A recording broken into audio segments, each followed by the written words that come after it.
Incoming transmission standby. Welcome to the Nod News Network. According to Stephen Jen, the decline in the greenback has increased tenfold since the outbreak of conflict in Ukraine.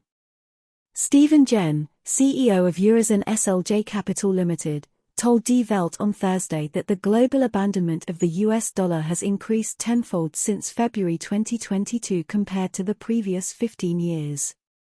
According to the former International Monetary Fund and Morgan Stanley economist, analysts largely ignore this trend because they assess the nominal value of central banks' dollar holdings based on data published by the IMF. However, if we take into account the change in the value of the dollar, according to our calculations, we would see that the dollar's share of foreign exchange reserves has lost about 11% since year 2016. He said that Washington's decision to freeze Russia's dollar reserves after Moscow launched a military campaign in Ukraine was the decisive event. This has sparked fear and anxiety in Beijing, as well as in other emerging countries, he said, adding that holding reserves in US dollars has always been considered extremely safe. Until this drastic decision is made. Jen explains that BRICS countries are increasingly focusing on alternatives to the greenback.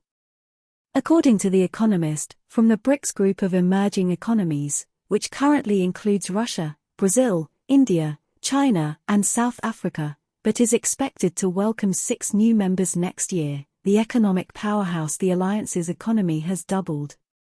Iran, Saudi Arabia, United Arab Emirates, Argentina, Egypt, and Ethiopia will officially join the group in January 2024.